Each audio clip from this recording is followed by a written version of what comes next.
The landscape of modern entrepreneurship is littered with the remains of brilliant ideas that never found their footing.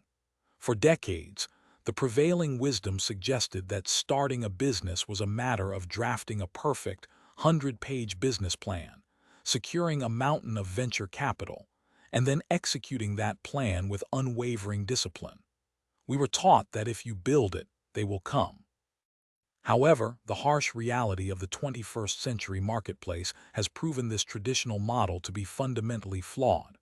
Most startups fail, not because they lack a good product, but because they spend months or years building something that nobody actually wants.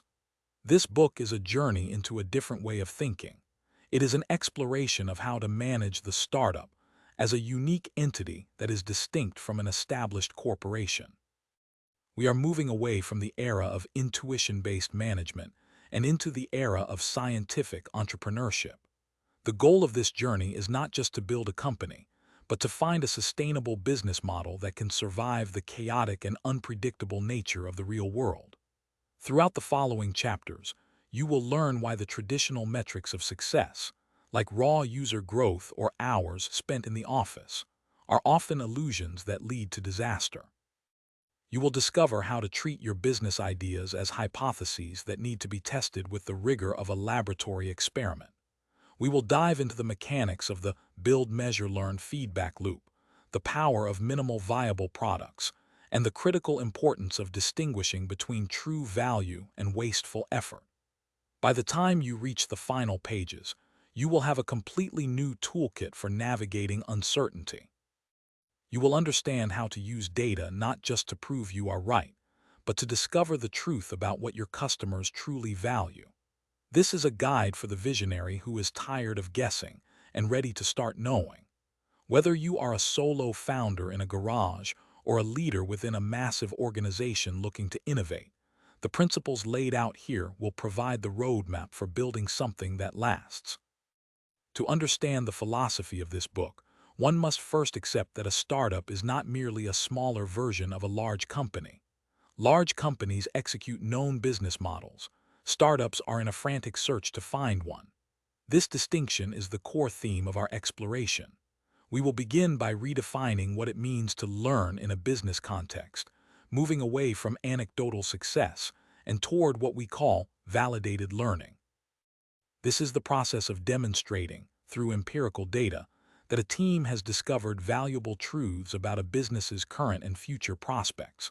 We will explore the foundational pillars of the startup journey, the leap of faith assumptions. These are the core beliefs that a founder holds about why their product should exist and how it will grow. We will break these down into the value hypothesis and the growth hypothesis, providing a framework for testing them before you run out of resources. Furthermore, we will introduce the build, measure, learn feedback loop, which serves as the heartbeat of a successful startup. You will learn how to cycle through this loop as quickly as possible to minimize the time spent on waste, activities that do not contribute to the discovery of a sustainable model.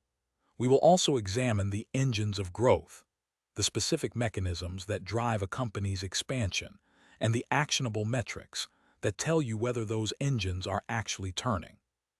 This book is designed to set expectations for a rigorous, disciplined, and data-driven approach to innovation that replaces hope with evidence. In the world of traditional business management, success is often measured by how well a team executes a predefined plan. If the department hits its milestones on time and stays within budget, the managers are rewarded. However, this execution-based approach is a recipe for disaster in the startup world. Why? Because in a startup, the plan itself is usually based on a series of unproven guesses. If you execute a flawed plan perfectly, you simply end up building a product that nobody wants more efficiently. To avoid this trap, we must shift our primary objective. The fundamental purpose of a startup is not just to build things, but to find a sustainable business model. This discovery process requires a radical new method called validated learning. Validated learning is the process of demonstrating, through a scientific approach, that a startup has discovered truths about its customers and its market. It is not about looking at historical data or making vague predictions. It is about running experiments to see how the world actually reacts to your ideas. Startups must move beyond the great plan and enter a state of constant, iterative learning.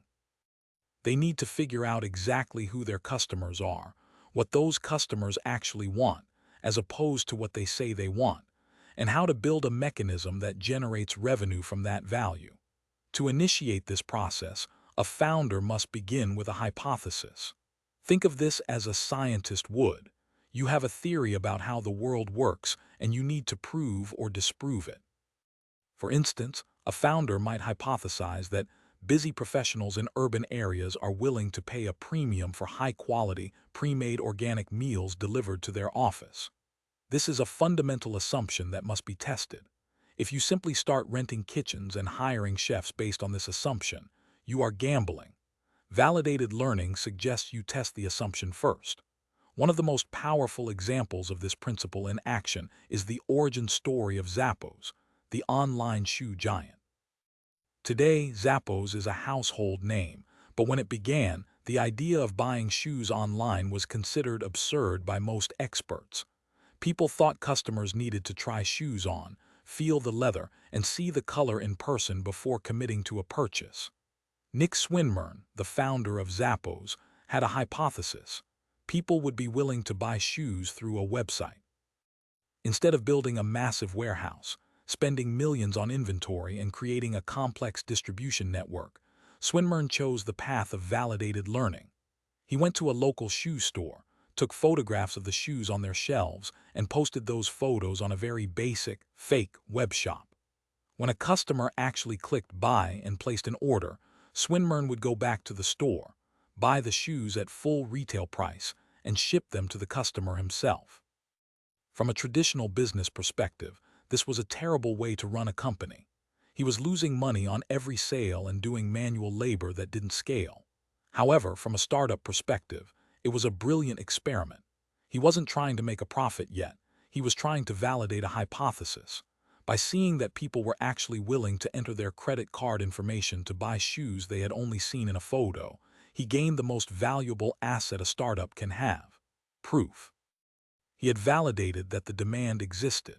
This evidence became the foundation for one of the most successful business models of the last decade. The lesson here is clear. Do not rely on questionnaires or fictional personas. People will tell you they like an idea just to be polite, and focus groups are notoriously bad at predicting actual behavior. The only reliable way to know if people will buy your product is to offer it to them in a realistic environment and see if they open their wallets.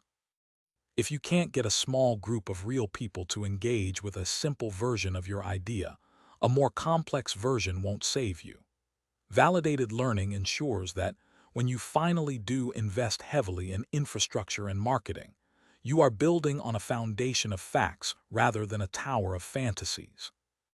Every entrepreneurial venture begins with what we call a leap of faith. This is the moment a founder decides to commit their time, energy, and capital to a vision of the future that does not yet exist. It is a bold, often irrational act of belief. However, while the initial spark is based on faith, the survival of the business depends on how quickly that faith can be converted into knowledge. Bridge the gap between believing and knowing. A founder must identify the two most critical assumptions underlying their business: the value hypothesis and the growth hypothesis. The value hypothesis is the most fundamental question. Does this product actually provide value to the people who use it? It asks whether the early adopters, those people who are most likely to feel the pain your product solves, will actually embrace the solution. If a product doesn't provide value, nothing else matters. You can have the best marketing in the world, but if the core experience is hollow, the business will eventually collapse. Testing the value hypothesis means looking for signs of genuine engagement. Are people using the product? Are they coming back? Are they complaining when it breaks, a sign that they care? The growth hypothesis, on the other hand, looks at the future. It assumes that once you have proven the product works for a small group of early adopters, it will eventually find a much larger market. It asks how new customers will discover the product. Will it be through word of mouth, Will it be through paid advertising? Will it be through a viral mechanism? A startup must prove that there is a path to scale that doesn't cost more than the value the customers bring in. Both of these assumptions must be put to the test as early as humanly possible. If you wait until the product is perfect to test them, you may find out too late that you were wrong about the very core of your business. Consider the meteoric rise of Facebook. In its earliest days, when it was still just the Facebook and limited to a few college campuses, it provided a masterclass in validating these two hypotheses. At that time, the social network had very few users compared to established giants like MySpace. However, the data coming out of those few users was staggering. First, Facebook validated its value hypothesis through sheer engagement. The data showed that more than half of the registered users logged into the site at least once every single day. This wasn't just passive interest, it was an obsession. The users found the product so valuable to their social lives that it became a daily habit. This was the smoking gun proof that the value hypothesis was correct. Second, Facebook validated its growth hypothesis through its user activation rates. When the site was introduced to a new college campus, it didn't need a marketing budget or a sales team. The growth was organic and explosive. In many cases, 3/4 of the entire student body would sign up for the service within the first month of it being available.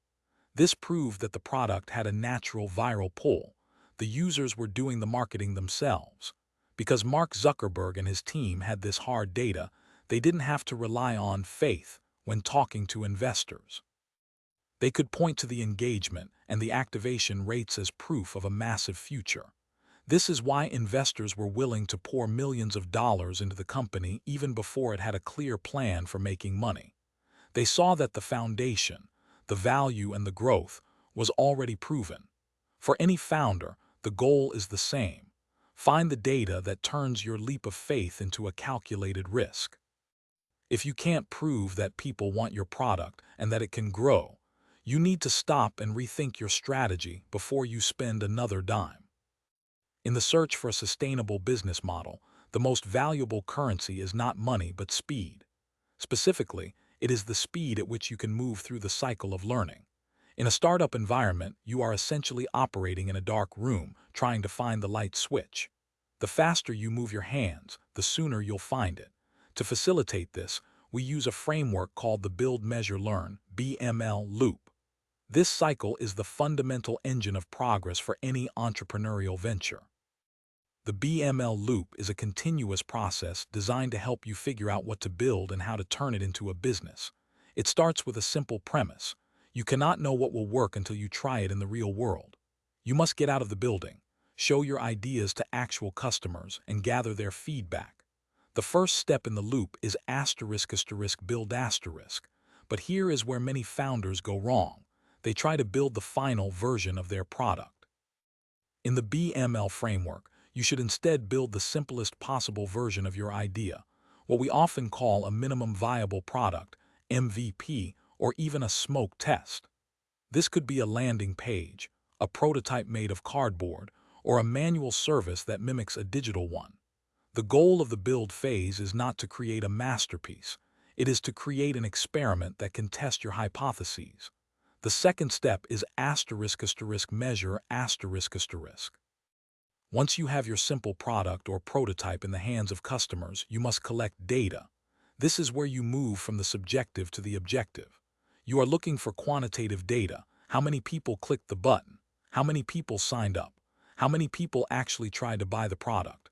For example, if you are running a fake web shop like Zappos did, you are measuring the purchase intent. However, measuring is not just about the numbers on a spreadsheet. It also involves qualitative learning. You need to talk to the people who used your prototype. Why did they click? Why didn't they? What were they thinking when they saw the price?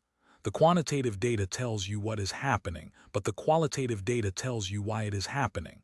You need both to understand the full picture. The third step is **learn**. This is the most critical part of the loop. You take the data and the feedback you gathered and you ask, does this support my hypothesis or refute it? Based on this answer, you make a decision. If the data is positive, you persevere and move into the next loop to refine and optimize the product. If the data is negative, you might need to pivot, which means changing your strategy while keeping one foot rooted in what you've learned. The insights you gain from one cycle are then used to conceptualize the next version of the product. You build again, measure again, and learn again. This process repeats until you have discovered a business model that is actually sustainable. The key to success is to minimize the total time it takes to go through one loop. Many companies spend months in the build phase, only to find out in the measure phase that they were wrong. By the time they get to learn, they have run out of money. The goal is to go through as many loops as possible before your resources disappear.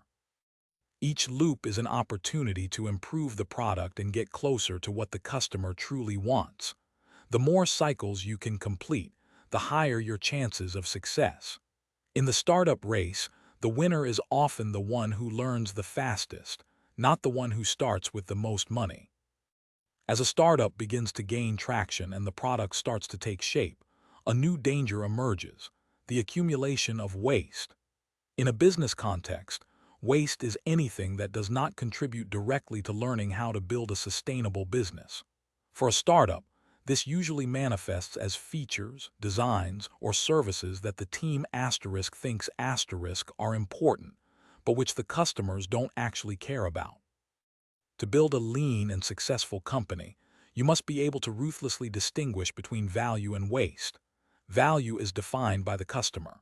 A feature is valuable if it helps attract new users, retains existing ones, or increases the revenue the company generates. Anything else, no matter how beautiful the code is or how clever the marketing slogan sounds, is waste. The problem is that founders and engineers are often too close to their work to see it objectively. They fall in love with their own creations. To solve this, we use a semi-scientific technique called split testing, also known as A/B testing. The concept of split testing is simple. Whenever you are considering a change to your product, you don't just implement it for everyone. Instead, you create two versions of the product. Version A is the product as it currently exists, and version B includes the new feature or change. You then randomly split your audience so that 50% see version A and 50% see version B. By comparing the behavior of these two groups, you can see with absolute certainty whether the change was an improvement or not. This technique didn't start with Silicon Valley. Its roots go back to the world of mail-order businesses. Long before the internet, companies like Sears or catalog retailers used split testing to optimize their sales. If they wanted to know if a new, more colorful catalog layout would result in more orders, they didn't just guess. They would print two different versions of the catalog. They would then send version A to a random half of their mailing list and version B to the other half. Everything else, the products, the prices, the timing, remained identical. By the end of the month, they simply looked at which group placed more orders. If version B performed better, they knew the new design was an improvement. If it performed worse, they threw the design away and saved themselves from making a costly mistake on a national scale. In the digital age, this process is even easier and faster. If you want to know if a red sign-up button performs better than a blue one, you don't need to have a meeting or a debate. You simply run a split test. You track the click rates for a few days, and the data will give you the answer. This approach should be applied to every major change you wish to make. It prevents the high PPO, highest paid person's opinion from dominating the decision-making process. It doesn't matter what the CEO thinks or what the lead designer prefers. What matters is what the customer does. By using split tests, you can ensure that your team is only spending time on things that actually move the needle. If a feature doesn't improve your core metrics in a split test, it is waste. By identifying and eliminating that waste, you free up your resources to focus on the things that truly provide value. This scientific approach to product development ensures that every hour of work brings you one step closer to a sustainable business, rather than just adding more clutter to a product nobody wants. A brilliant product is only half of the equation. The other half is a mechanism for growth. Without a way to consistently reach new people and bring them into your ecosystem, even the most innovative startup will eventually stagnate and die. In the lean startup framework, we think of this as an engine of growth. Every sustainable business model is powered by at least one of these engines, and understanding which one you are using is vital for your strategy. There are three primary engines of growth: the sticky engine, the viral engine, and the paid engine. The asterisk sticky engine asterisk focuses on retention. The goal here is to keep the customers you already have for as long as possible. In this model, growth doesn't necessarily come from a massive influx of new users, but from the fact that existing users never leave and continue to generate a steady stream of revenue. Companies using this engine focus their energy on making the product indispensable. They add features that increase the switching costs or provide such great service that customers wouldn't dream of going elsewhere. The key metric for a sticky engine is the churn rate, the percentage of customers who stop using the product over a given period. If your churn rate is low, your engine is working. The viral engine asterisk relies on the users themselves to handle the marketing.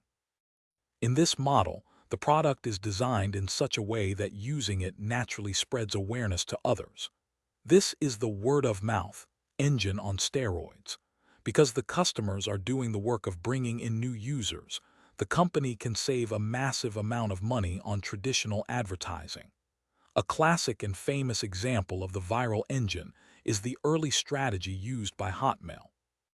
At the bottom of every single email sent through their service, they added a simple, automatic signature: "P.S. Get your free email at Hotmail." Every time a user sent an email, they were essentially recommending the service to their recipient. This tiny addition turned every user into a brand ambassador, leading to explosive growth without a traditional marketing budget.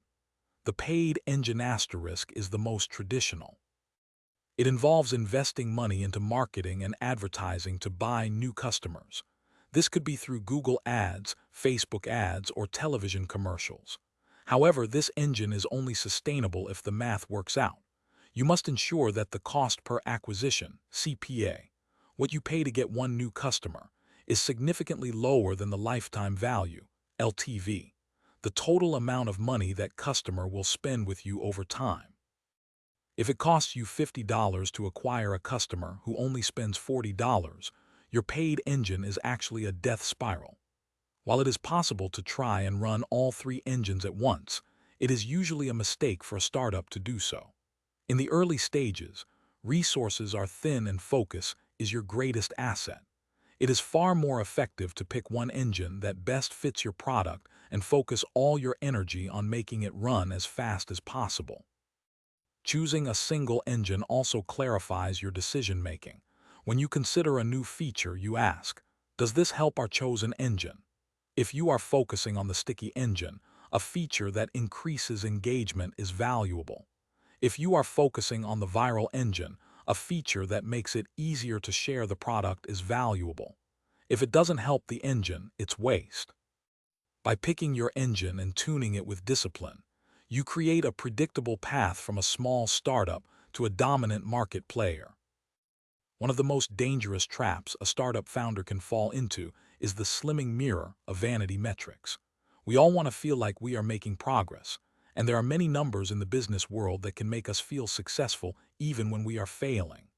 Vanity metrics are data points that look impressive on a slide deck or in a press release, but do not actually help you find a sustainable business model. They provide a sense of false security that can lead a company straight off a cliff. To navigate the uncertain waters of a startup, you need a compass that points toward the truth, not a mirror that tells you what you want to hear. You must examine the right metrics to gauge whether you are actually moving toward your long-term goals. What do vanity metrics look like? They often take the form of cumulative numbers. For example, a startup might brag about having 1 million registered users. This sounds fantastic. However, if 900,000 of those users signed up once and never returned, that 1 million number is a vanity metric. It doesn't pay the bills and it doesn't indicate a healthy business. Similarly, getting a lot of media attention, being featured on a major tech blog, or having thousands of Facebook likes are often vanity metrics. They feel good, but they don't necessarily translate into a sustainable revenue model. Another common vanity metric is the hours of work put in by the team. Founders often pride themselves on 100-hour work weeks and hustle. While hard work is necessary, it is not a measure of success. You can work 100 hours a week on a product that nobody wants, and all you have done is waste 100 hours. Milestones, such as finishing the beta version or launching the new website, can also be deceptive. A milestone is only meaningful if it leads to a validated learning discovery. Relying on these numbers is like trying to lose weight by looking into a mirror that makes you look thinner than you are. You might feel better in the moment, but you aren't actually solving the problem, and the scale will eventually reveal the truth. To be successful, you must ignore the fluff and fixate on metrics that are actionable. An actionable metric is one that clearly demonstrates cause and effect. If you change a feature and the metric moves, you know that the feature caused the change. Vanity metrics don't give you this clarity. They go up and down for reasons that are often outside of your control, like a random spike in press coverage or a seasonal trend. If you are fixated on the wrong metrics, you will make the wrong decisions. You might double down on a failing strategy because the total users count is still going up, or you might fire a talented team member because the media mentions are down.